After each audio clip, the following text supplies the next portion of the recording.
विद्यार्थी मित्रो, आतापर्यंत आपण ॲडव्हान्स अकाउंटिंग या विषयाच्या संदर्भात 6 विविध संकल्पांचे व्हिडिओ अभ्यासलेले आहेत, ऐकलेले आहेत. त्या संदर्भात माहिती घेतलेली आहे. ती माहिती अकाउंटिंग स्टँडर्ड पासून ते सिंगल एंट्री पर्यंत आपण सर्व भाग त्या ठिकाणी पाहिलेले आहे. मित्रहो, तुम्हा सर्वांचं माझ्या या YouTube चॅनलमध्ये सहर्ष स्वागत. तुमचा प्रचंड प्रतिसाद हेच माझ्या यशाचं गमक आहे आणि म्हणून जास्तीत जास्त व्हिडिओ जास्तीत जास्त विषयाच्या संदर्भात करण्याचा मी प्रयत्न करीत आहे. विद्यार्थ्यांच्या डिमांड अनेक विषयाबाबत आहे. जास्तीत जास्त व्हिडिओ तयार करण्याची आहे तेवढे मी प्रयत्न तुमच्यासाठी निश्चित करेल. तर चला मित्रहो, आता आपण या ठिकाणी पाहणार आहोत ॲडव्हान्स अकाउंटिंग या विषयातील पुढील प्रकरण. यामध्ये आपण पाहणार आहोत analysis of financial statement part 1 आणि पुढचा जो व्हिडिओ आपला आहे तो पार्ट 2 रेशो अनालिसिसचा असणार आहे. त्यामुळे इथे रेशो संबंधीचा भाग तुम्हाला MCQच्या बाबतीत दिसणार नाही, तर पुढील टॉपिकमध्ये पुढील व्हिडिओमध्ये आपण तो सविस्तर पाहणार आहोत. मुळात फिनान्शियल स्टेटमेंट काय आहे याचे कन्सेप्ट तुम्हाला पहिली माहिती असणं आवश्यक आहे, ती आपण थोडक्यात पाहू. Introduction. Financial statements contain a wealth of information if properly analysed and interpreted, providing valuable insights into firms performance and positions. Accounting involves recording, classifying and summarizing the business transaction which ultimately aims at financial statement. Financial statements are the outcome of summarizing process of accounting. Financial statements preliminary comprise two basic statements.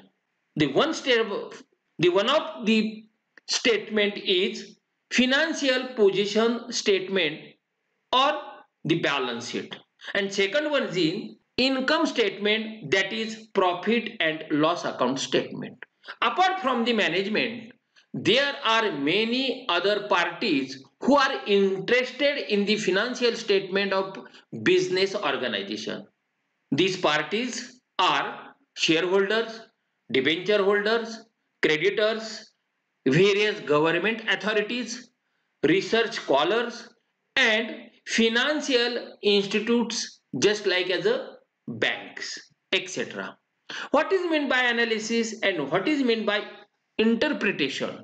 The analysis means financial analysis is the process of identifying the financial strength and weaknesses of the firm by properly establishing relationship between the items of the balance sheet and profit and loss account is known as analysis of financial statement.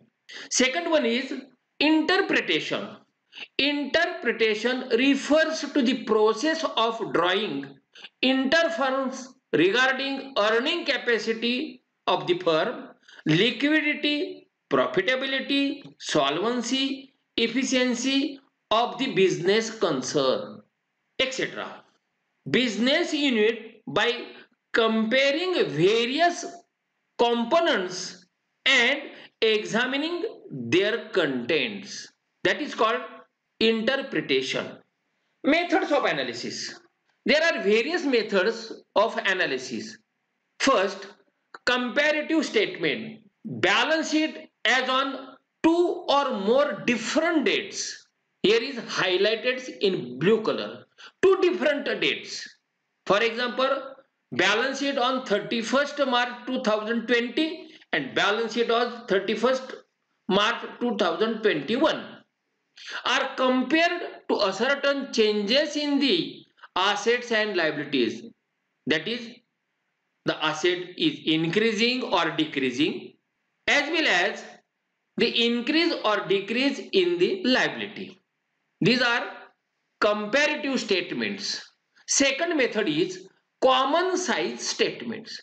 It's comparison of performance of two or more companies.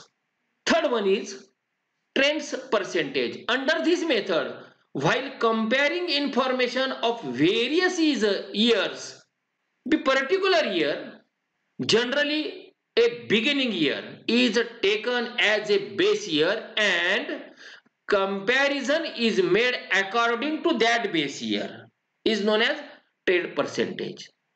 Fourth one is fund flow and cash flow analysis. Fund flow analysis is related to balance sheet and cash flow statement is related to profit and loss account.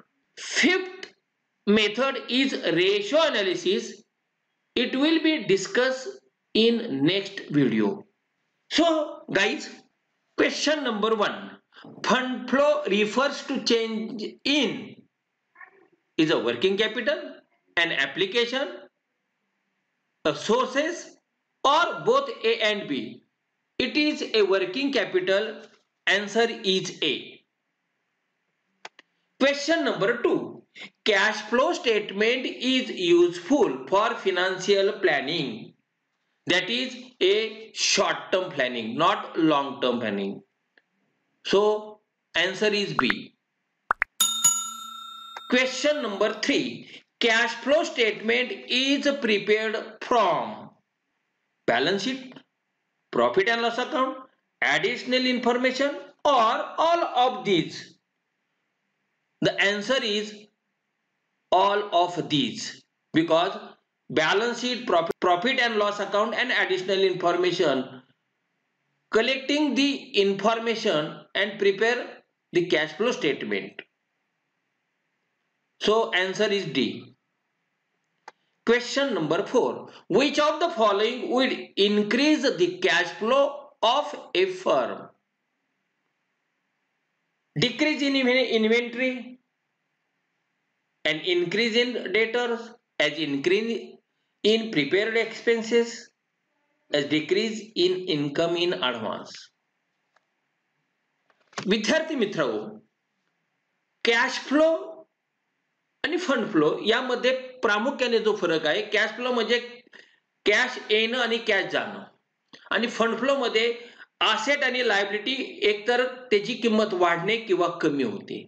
त्यामुळे उत्तर पाहत असताना तुम्हाला हे पाहावं लागणार आहे, प्रश्न कॅश फ्लो संबंधी आहे का फंड फ्लो संबंधी आहे, आणि त्यानंतर मग डिसाइड करावं लागेल तुम्हाला काय की नक्की पैसे येतात कॅश इन और कॅश आउट कशामुळे होते, आणि मग तुम्हाला ते उत्तर सांगणार. Which of the following would increase the cash flow of the firm.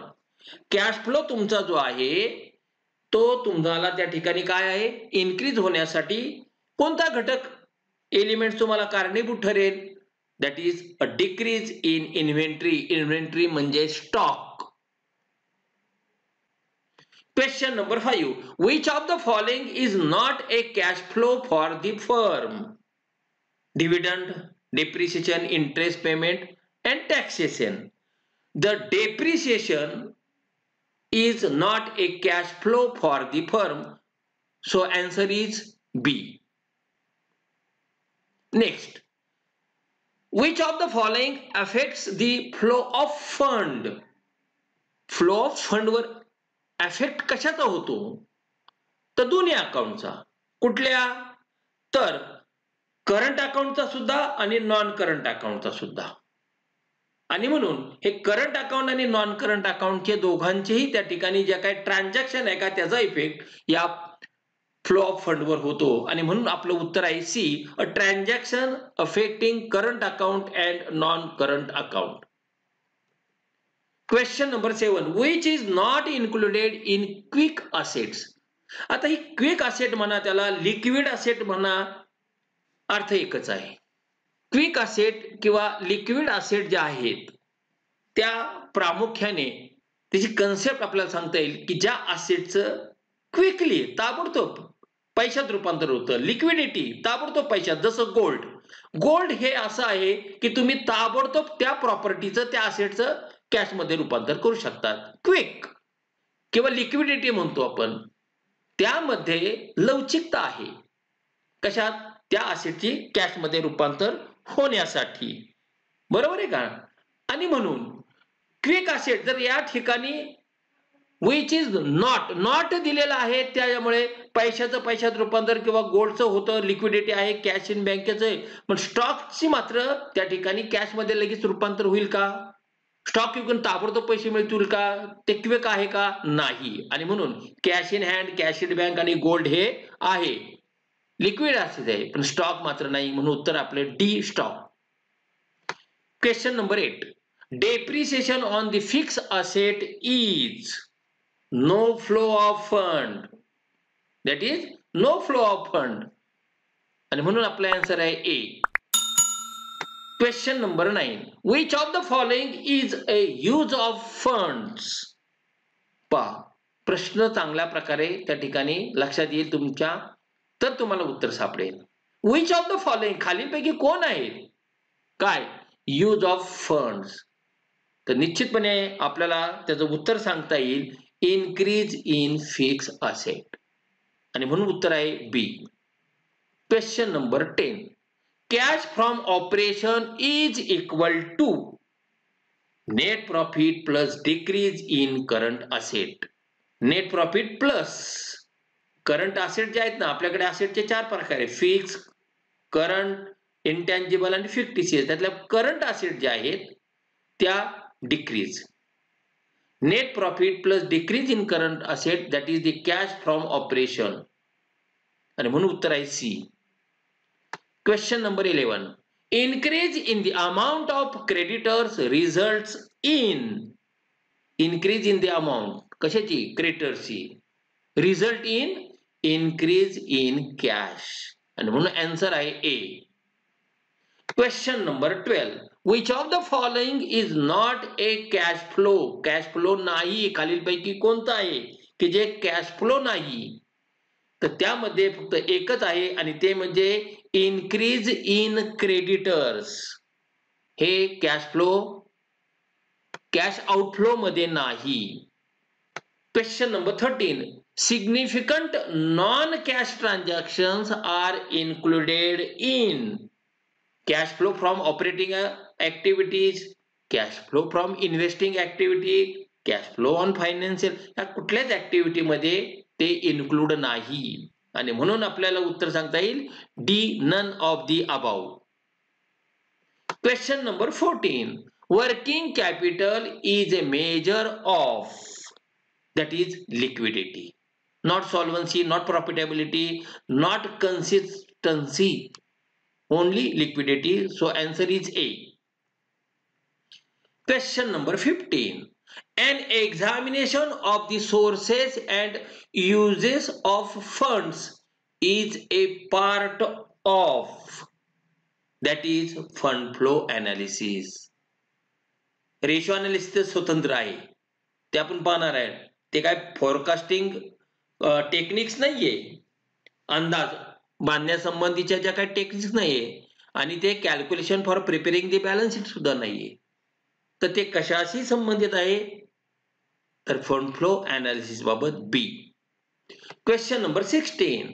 Sale of investment is marketable securities, that is no flow of funds. आणि म्हणून उत्तर आहे आपलं C, no flow of funds. Question number 17. In profitable firm total sources of fund will always dash dash total use of fund, that is be equal to. In profitable firm total sources of fund will always be equal to total use of fund. Answer is C. Question number 18. Which of the following is not activity listed in the statement of cash flow?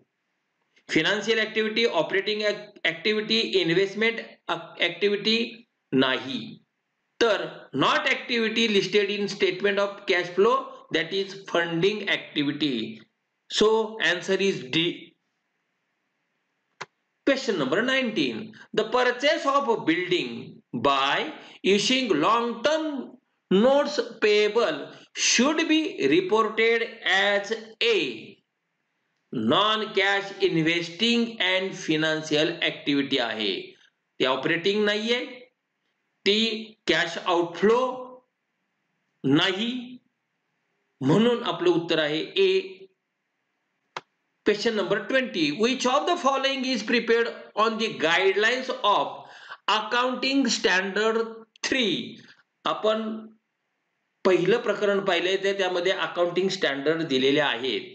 तर त्यामध्ये आहे accounting standard 3 deals with a cash flow statement. हे पाहिले आपण आणि म्हणून इथे उत्तर आहे आपलं बी, कॅश फ्लो स्टेटमेंट.